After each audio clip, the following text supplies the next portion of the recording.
With this little fudge and that little fudge, but I could see it and really didn't care for me having good success.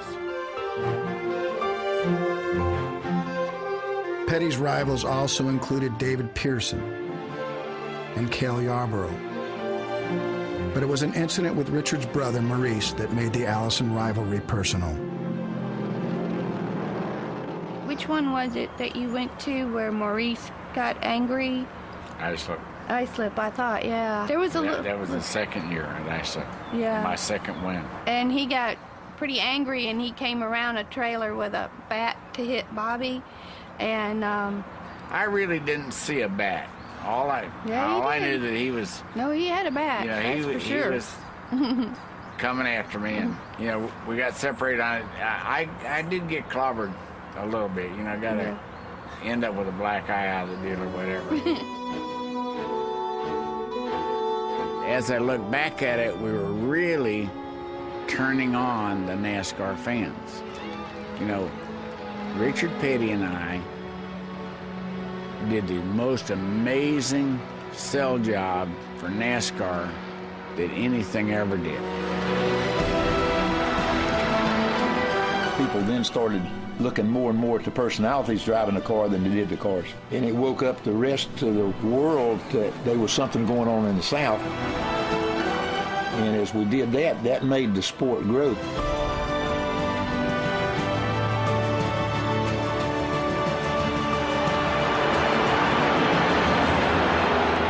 On tracks across the South, fans started to arrive days before the race started. NASCAR events became a cultural happening. It was one part stock car and one part Woodstock. There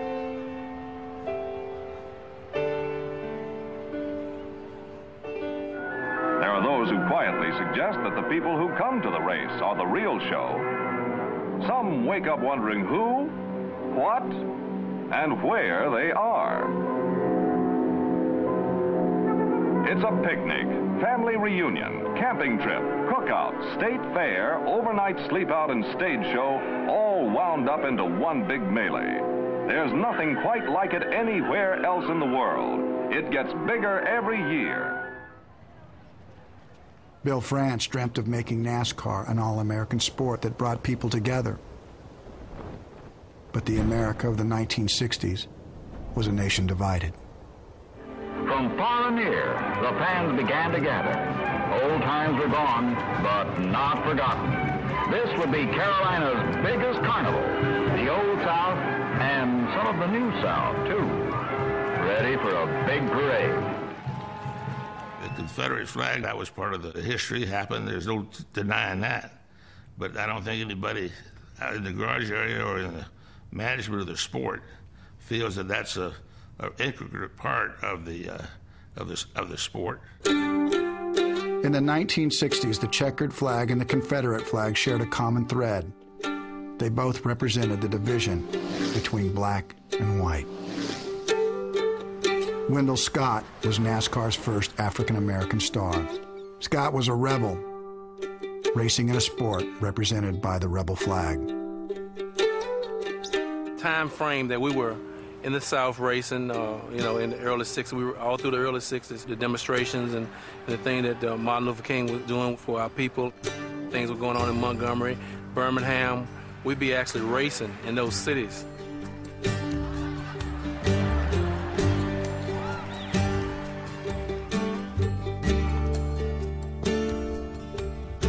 I remember us getting a call, if you come to the track tonight, we're gonna kill your family while you're on the track. That was an era of time that Bobby Allison, he got into a little thing that he wanted to beat our car up and stuff.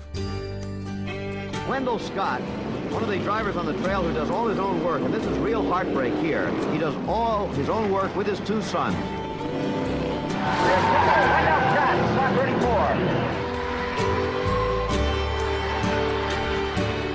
34. He spun my dad out 5 times. So when the race was over, he went direct to Bobby Allison. And he put his finger in his face. He told me, he said, don't you never hit my car no more. And I remember a NASCAR official run up to my dad and saying, well, don't talk to Bobby like that. Don't talk to Bobby like that. He said, Bobby, and you too. And I mean what I said. He said, don't hit my car no more. When we're leaving the track, Bobby Allison had my daddy three $20 bills. And he said, Wendell, he said, you're a hell of a man. Richard Petty also came to us, and he handed Daddy $500. And he told Daddy, if there's anybody that can't afford not to race, it's you. The Scotts wanted what the Pettys had: money, respect, success. But for Wendell, every race was a struggle, and every struggle was about race. On December 1st, 1963, Wendell Scott became the first African American to take the checkered flag. He knew that he wasn't going to be given the win. They had him recorded as third place, okay? And then he protested the finish of the race. And it took them several hours before they said, came out and said, guess what, Wendell? You did win the race. We discovered the error. Your score didn't record you 2 laps. But after the crowd was gone and everything, then they finally stepped up and did the right thing. My father said that they thought I wanted to kiss that white beauty queen. He said, I got a beautiful wife. He said, I could kiss my wife. He said, I wanted my money and I wanted my recognition. This joy was taken away from him, you know, because of racism. He told Bill France about some of the things that had transpired. And that's when he told him that you're a NASCAR driver, you're a member of NASCAR, and you will be treated as such. Now, you talk about being dumb and not seeing the big tree, the big forest. That was us. But we got it fixed. It took 30 years to fix it, but we got it fixed.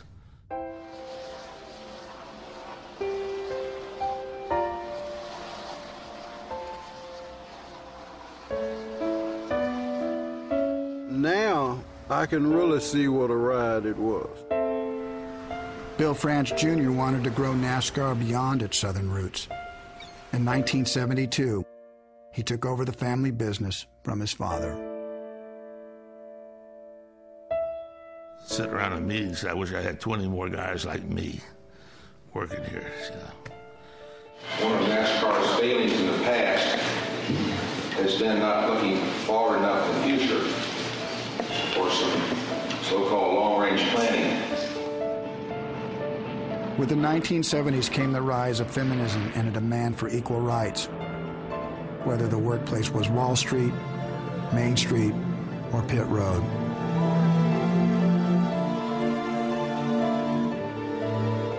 It said no women allowed. I'm just going in the pits. I'm going to sit on this pit toolbox and work. I'm not going for any other reason, just to help my husband. And I wanted her to get on pit road because, quite honestly, we needed her help. Look, I gotta have my wife out there. She's a part of my team.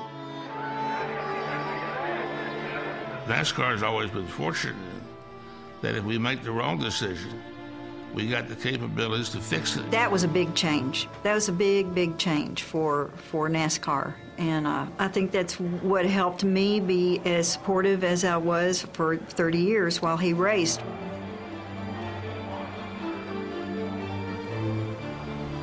As Bill France Jr. ushered in NASCAR's new era, Darrell Waltrip ushered in a new era of NASCAR driver. Both men saw the big picture potential in racing. My career started when his did. He started in 1972, I started in 1972. That has been coined the modern era. And so I came in the beginning of the modern era, he ushered in the modern era. I was definitely a fish out of water when you compared me to the other drivers. Nobody understood television, nobody understood how they worked the media. I made that a priority. I was always coming out with one-liners, you know, that the media loved, and they would run to me if something happened, they wanted a quote. Well, you can't get a quote from somebody if they won't talk. Jackie, I don't have to tell you, you've raced a long time. I don't have to tell a lot of these people, but cheating is a way of life in NASCAR Grand National Racing. Bobby Allison, what kind of a driver? Is he a tough competitor?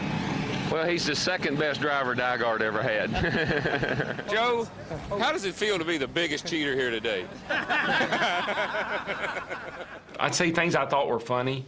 I'd say things I thought, oh, that's hilarious. Like Richard needs to get his prescription windshield changed.